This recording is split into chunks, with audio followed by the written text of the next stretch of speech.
चाहे जितने बढ़ा के कह लीजिए। अभी मैं भारत भ्रमण के दौरान इस समय मैं हरिद्वार में हूँ और हरिद्वार में एक कुटिया में उपस्थित हूँ और हमारे साथ देख सकते हैं एक बाबा जी हैं। इन बाबा से हम जानने का प्रयास करूँगा हरिद्वार के बारे में। आखिर लोग हरिद्वार क्यों घूमने आते हैं, दर्शन के लिए क्यों आते हैं। हरिद्वार में इतना विदेशी और मान के चलिए दक्षिण भारत के लोग ज़्यादा कर हमको देखने को मिला है रास्ते में। सबसे पहले बाबा हमारे चैनल में आपका स्वागत है और साथ ही मैं आपसे जानने का प्रयास करूँगा आखिर हरिद्वार लोग क्यों आए दर्शन के लिए। ये हरिद्वार क्योंकि ये आदि अनादि काल से ऋषि मुनियों का तपस्वी क्षेत्र है और यहाँ मोक्ष का घर माना जाता है।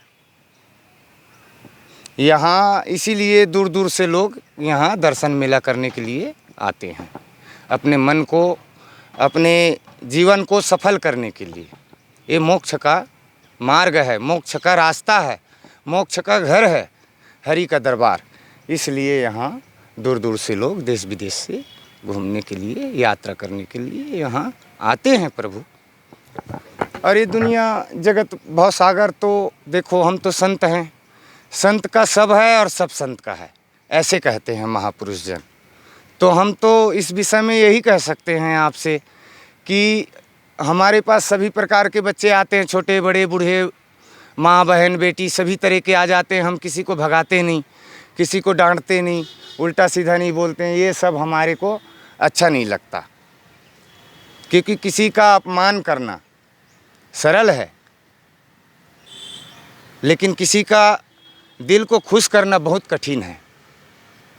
आज के समय में समय बहुत आगे चला गया, लोग एक दूसरे का कदर हम नहीं समझ पा रहे हैं, शर्म नहीं कर पा रहे हैं। छोटे बड़े, माँ बहन बेटी, ये सब चीज़ हम नहीं समझ पा रहे हैं, बहुत आगे चला गया। बाबा हरिद्वार में दर्शनीय जो स्थल हैं यानी जगह हैं, अनेक प्रकार के जगह हैं। जी, सच। कौन कौन से ऐसे जगह हैं जहां लोग श्रद्धालु यहां आए उस जगह को मुख्य तौर पर दर्शन के लिए जाएं? आपको पता होगा क्योंकि आप यहाँ कई वर्षों से यहाँ रह रहे हैं। ये बात ऐसा है, पूरा हरिद्वार गंगा माँ के किनारे बसा हुआ है, समझ रहे हैं आप।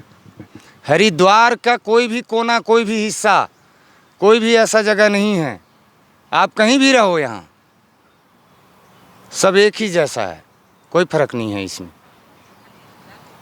आप कितनों दिनों से बाबा यहाँ? जैसा उसका महत्व, उसका मतलब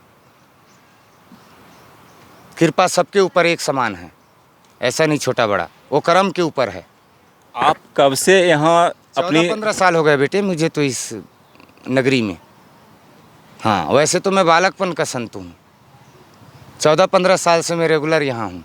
किस संप्रदाय में आप आते? श्री पंचायती बड़ा उदासीन अखाड़ा से जुड़ा हुआ संत हूँ। बाबा आप विवाह जीवन?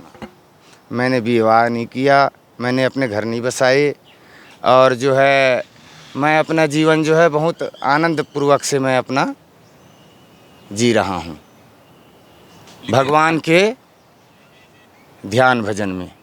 लेकिन बाबा एक हमारे दर्शक का जो प्रश्न बार बार आता है जी साहब, कि साधु कौन सा सही है, जो वो विवाहित रहकर वो अपना साधना तपस्या करे वो सही है, या विवाह पूर्व ये सब? देखो ऐसा है, चाहे वो गृहस्थी हो, चाहे वो विरक्त हो, फर्क उसमें किसी में नहीं है, वो सब कर्म की बात है बच्चा।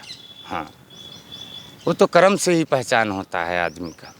कर्म प्रधान विश्व करी राखा, और जो जस कर ही तस फल चाखा।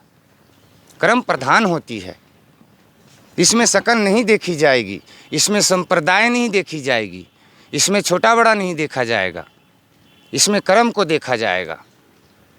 हम अपने देश का मान मर्यादा, कल्चर, सभ्यता, रीति रिवाज, संस्कार छोड़ के हम दूसरे का देश में जा रहे हैं सीखने के लिए, उनके कल्चर, भाषा, सभ्यताएं। क्या हमारा अपना देश में कम पड़ गया हमारा संस्कार, जो हम दूसरे के देश में दूसरों का संस्कार सीखने जा रहे हैं? लोग आज हमें अपने आप को वीआईपी बता रहे हैं। वीआईपी का मतलब क्या होता है बेटा, पहले समझ तो लो फिर बोलो। वीआईपी और बी देसी, विदेशी और वीआईपी ये एक ही है। तुम विदेशी हो। आज हम लोग वीआईपी बोलते हैं अपने आप को। ये कहो कि हम भारतीय हैं, हम देश के हैं, हम देसी हैं, गांव के हैं, नगर बस्ती के हैं, इस शहर के हैं, इस देश के हैं, जब तो हमें ये बात शोभा भी देगी। आज दुनिया बहुत आगे जा चुका है बच्चा।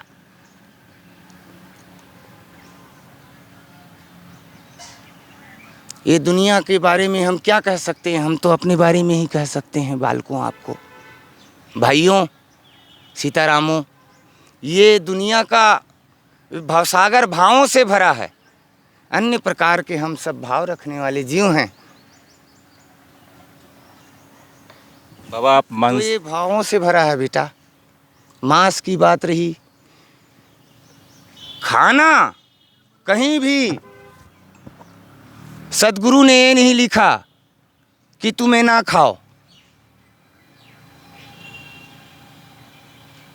खाओ, लेकिन भावपूर्वक खाओ। कहा भव भोजन अमृत पर पाया, और भला बुरा मन नहीं बसाया। कहते हैं भावपूर्वक खाओ, चाहे मट्टी ही क्यों ना खा रहे हो। एक ये लास्ट जितने भी तत्व हैं, जितने भी हैं, जितने भी जीव हैं, सब में मट्टी का तत्व अवश्य है उसमें।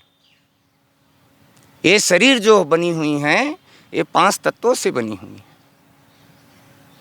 बाबा एक लास्ट सवाल है। सतनाम।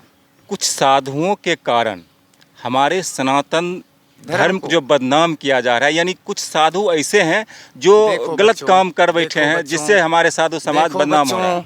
हम इस चोला को पहन करके, इस वर्दी को पहन के, परमात्मा का, पिता का वर्दी को तो हम सभी पहन सकते हैं। हम सभी उनके संतान हैं, बराबर का हम सभी को हक बनता है पहनने का। लेकिन ये ना हम करें कि हम उसको पहन के उसका गलत उपयोग करने लग जाएं, उसको एक धंधा बना दें, बिजनेस बना दें, उसको बाजार में बेचने लग जाएं। तो ऐसा ना हो। धर्म का इससे हानि होती है, इससे बदनामी होती है, धर्म को लालछन लगती है, इससे धर्म को आँच आती है।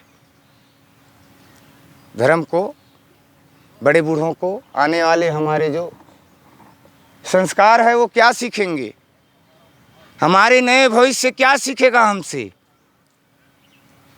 यही हम सिखाएंगे अपने आने वाले भविष्य को। बाबा आपका किस नाम से यहाँ आप परिचित मेरे को हैं? तो गुरु संत भगवान ने एक छोटा सा नाम दिया है, राम मुनि उदासीन। हाँ जी। और मेरे सामने ठीक दिख रहा है सद्भावना तुलसी घाट। परमानेंट अभी यहीं पे रह रहे हैं ना बाबा? हाँ जी। ये तो मुझे ऐसा महसूस हुआ कि यहाँ का नाम से ही आदमी का, कहते हैं कलयुग में नाम आधार, और सुमर सुमर नर उतरहु पार। तो नाम का मैं भाव रखते हुए मैं यहाँ पे विराजमान हुआ, यहाँ पे आया, और यहाँ का मुझे बहुत अच्छा लगा। बाबा इस घाट से ठीक इधर से ही गंगा आया है ना? हाँ जी, ये सप्तऋषि घाट के ओर से आती है गंगा।